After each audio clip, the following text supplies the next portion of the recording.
Hello, hello, hello. Happy Sunday, everybody. Welcome to another episode of the Blind Spot Podcast. We got a great guest today. Brother James Grant has slid through. And before we get started with our guest, let's go through some announcements for Definitive Safety Group. All right. I just want to reintroduce myself and the company. My name is Jonathan Davis. I come from Houston, Texas originally, and I started Definitive Safety Group to provide outlet and opportunities for disadvantaged youth and disadvantaged communities. Okay, I just want to start. Just to teach, teach our own community. And we are currently offering the food manager certificate, and also we'll be offering CPR coming up here in the fall. Okay. Just a few announcements for Definitive Safety Group. We have established a partnership with the city of Antioch. Okay, we'll be teaching food manager certification at the community center here in Antioch in this coming fall. Okay, so fall of 2022, look out for us in the community center. We'll be teaching food safety and also CPR courses. Okay. Also, this June, okay, so June 16th, mark the calendar. We're already committed. We're locked in. We'll be at the Black Food and Wine Festival in Oakland. All right, we'll be speaking at a food summit, okay? And it's just a bunch of entrepreneurs, Black entrepreneurs, cooks, chefs, and we'll be talking about food. So come through. If you're a foodie, a chef, you're looking to get in the food game, you need some tips. It'll be a bunch of Black entrepreneurs, and we'll be on the panel, so you could access any questions. And we'll also have our booth up where you could go in, see what we do, sign up for the podcast if you're interested. Grab some stickers and some marketing equipment. All right, some pens and some pencils like that. All right. Also, we have a future partnership coming up with the Clover Foundation. It's a nonprofit in Oakland. Okay, we'll be primarily in East Oakland, and what they're looking to do is do ghost kitchens. Okay, so people that can't afford to get a restaurant, or people that can't afford to get a food truck and they want to get their brand out there, it's a Black-owned ghost kitchens coming to Oakland. Okay, it kind of spilled the surprise a little bit, but we're partnering with the Clover Foundation. Once they're up and running, look for that for this fall, this winter. Okay, winter of 2022. Okay, and then coming into our guests. All right, we're always looking for new guests. We're always looking for new entrepreneurs. If you know somebody that's interested in getting into the cooking game, into the food game, if you know somebody that's baking, if you know somebody that's a private caterer, we welcome them onto the podcast just so they could explain their experience. Okay, because a lot of people just don't know, and they want to hear it from people that's doing it already, people that's already boots on the ground. So if you know somebody, just refer them to us. You can look us up on YouTube or Instagram and just DM us if you're interested. Okay. All right. So that concludes our announcements for Definitive Safety Group. We appreciate y'all, and we just want to introduce our next guest on the podcast. His name is James Grant. All right, hailing from the Bay Area. Y'all may know him as Let's Get Krackin Seafood. And we welcome this brother open arms, man. Thank you, James, for coming on. And the floor is yours, brother.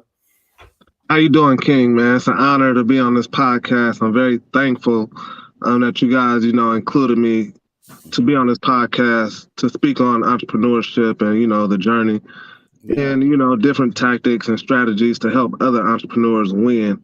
Mm-hmm. It's an honor to be here, brother. I'm thankful. Hey, we appreciate you, man. And it's great having you on, man.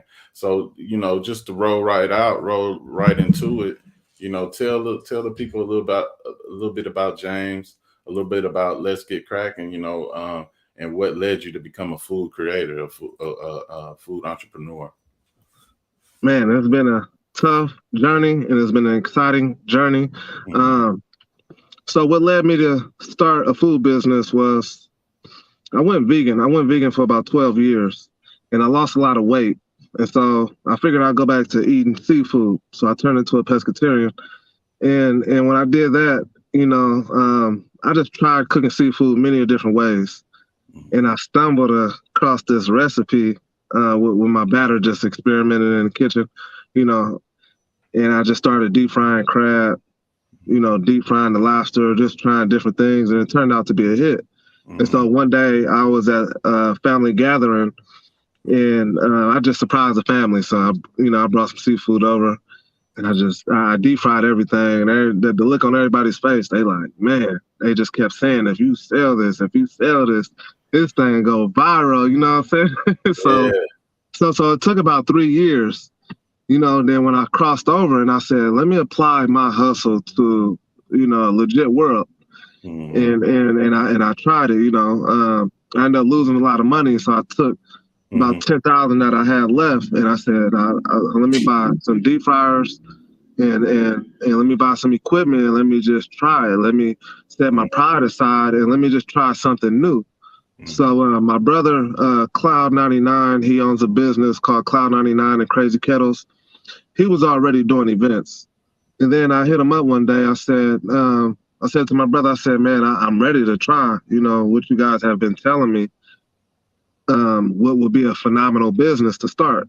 And so he orchestrated with an event coordinator out in Sacramento and got me into this event. And when I got to the event, I mean, it was real. It was It was awesome. real. I was nervous. I was scared. And the first person that had my food, it just went viral. You know what I'm saying? I sold out like in a matter of like 2.5 hours. You know what I'm saying? Oh man, that's a blessing right there, brother. I looked That's up to the sky. I said, God is good. God is real. for real, for real. And that leads us right into the next question, man. Like what, you already kind of explained a few obstacles, but what were some of the obstacles, or challenges that you have faced trying to, get off the ground? It could be some legal things that you had to battle or anything. Good question. Good question. So I knew nothing about the legal thing. I was just trying my hand, and I was trying to do it as professional as I thought I knew to do. Yeah. And so I did started out doing events, and I did that for about a month. And I sold out every day. Like I said, it was phenomenal, right? In about the same time, about 2.5 hours. And so I didn't have my first challenge until I missed an event, and it was a 420 event. And everybody pretty much know what a 420 event is. And so I missed that event, and I was scared because, I had applied this certain type of hustle to the legit world. And so once I did that, I let go of what I once knew to generate income. And I missed that event, and I was like, you know what? I have to make money, or else my family is not gonna have nowhere to live. I was day to day with it, and I just jumped out on the street. I was in Antioch off of East 18th. What is it? 8th Street and East 18th at the Wells Fargo in the parking lot. And I just jumped out there, and I jumped on the social media. I was like, y'all, look, it's Cali Bear. Let's get cracking. I'm right here off of East 18th, blase. And I did that for about a week until the health department came. Oh. That's when I, had my first error, my first stumble, the first everything. They came, and when they came, I had a worker with me, and so I had no idea that it was them, but my boy did. And the guy actually said, "Well, how much are you selling your plates?" And my boy was quick on his feet. He said, "We're not selling plates; it's for donations." And he whipped out his badge right away. He was like, "You guys need to shut this down in 5 minutes." You know what I'm saying? They got you. They got you. and since that day, man, I promise you, I researched everything. I went to Google, I went to YouTube, I figured it out. I got all my business license, my permits, my seller permits, my food handler, safety certificates. I did everything right then and there. I said I will never let this happen again. Yeah, You know what I'm saying? So that was my first challenge. Challenge. And that then was my first challenge. Talking about challenges and right now, we're in the middle of a big, pandemic, and looking back on the pandemic, how did that affect your business? How did you have to adjust? Did you get menu change, change up your business model?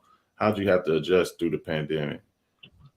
So that's a really good one. And I know a lot of businesses struggled through the pandemic, but God allowed me to be very successful through the pandemic. What the pandemic did was it created an environment to where I had to cook at home.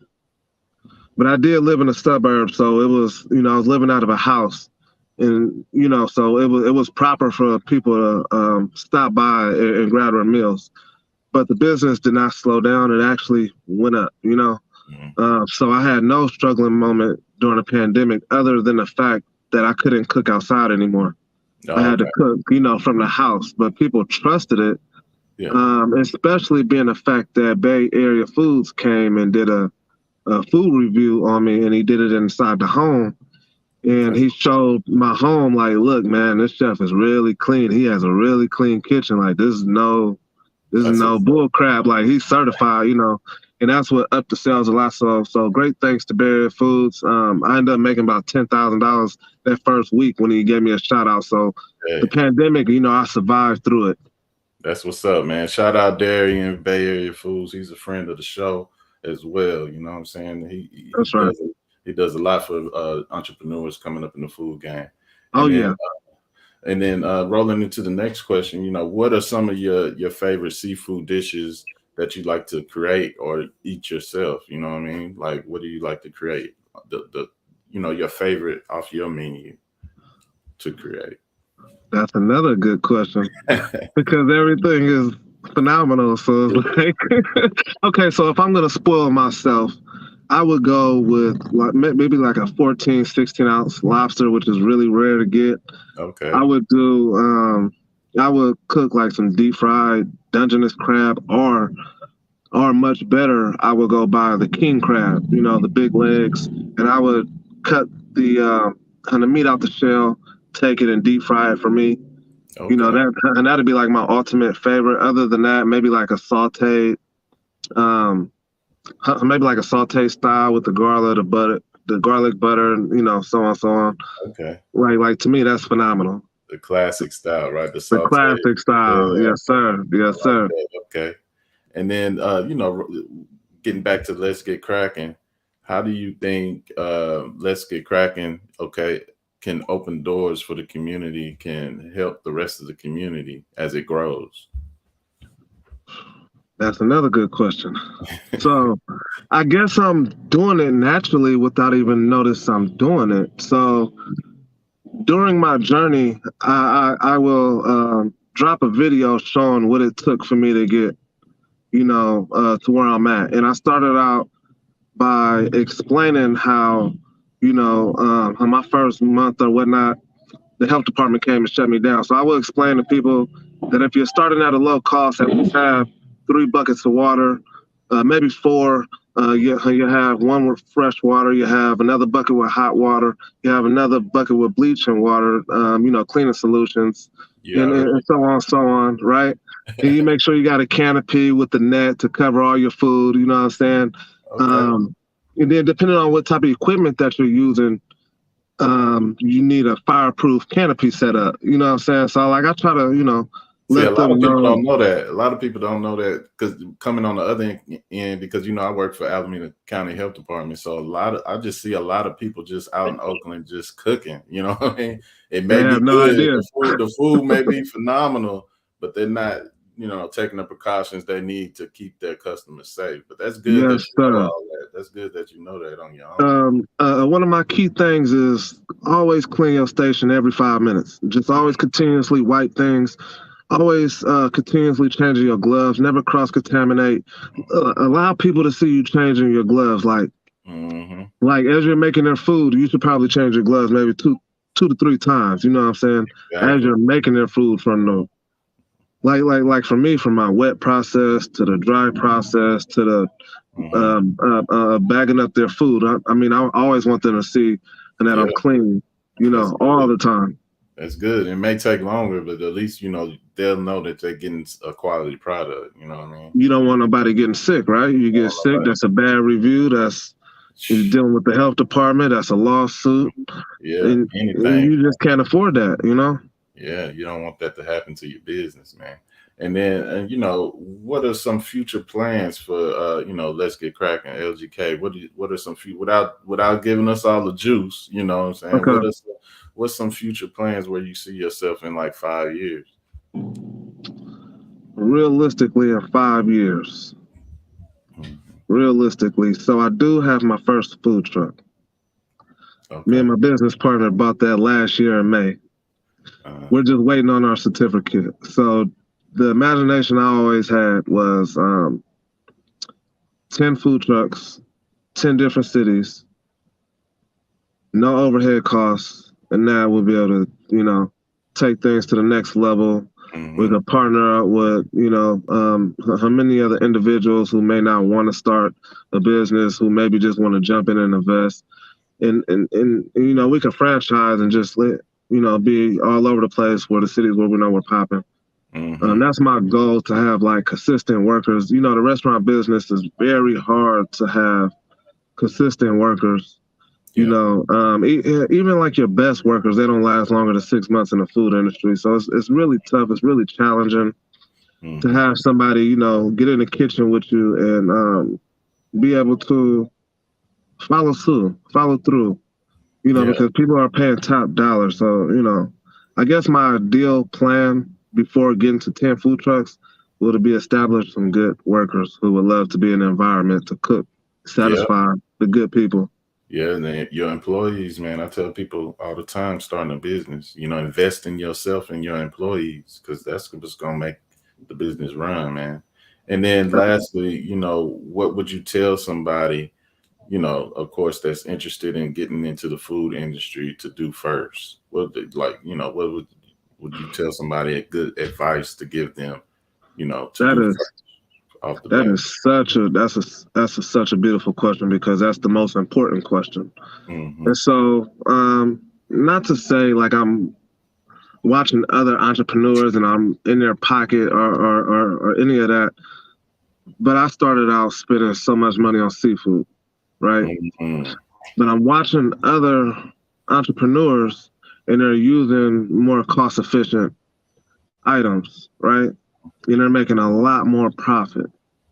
So I Got it. would say, choose something that you could benefit from so that you're not a slave to your own business. Hmm. Because your vision is the only thing that's going to get you to a higher level. You know what I'm saying? And if your vision gets diluted and your ambition gets diluted, then you lose your vision. Just period. Your vision is what's going to take you to the next level. So I would say just try to be smart and cost efficient on what your inventory will be like to make profit. Hmm. Another thing too, I, being an entrepreneur may seem like it's for everybody, It's but not. it's not. It's really not. You know what I'm saying? Because if you're not all in, if you're not going to dive to the ocean floor and come back up for air, if you're not going to invest everything you got into it, I wouldn't do it.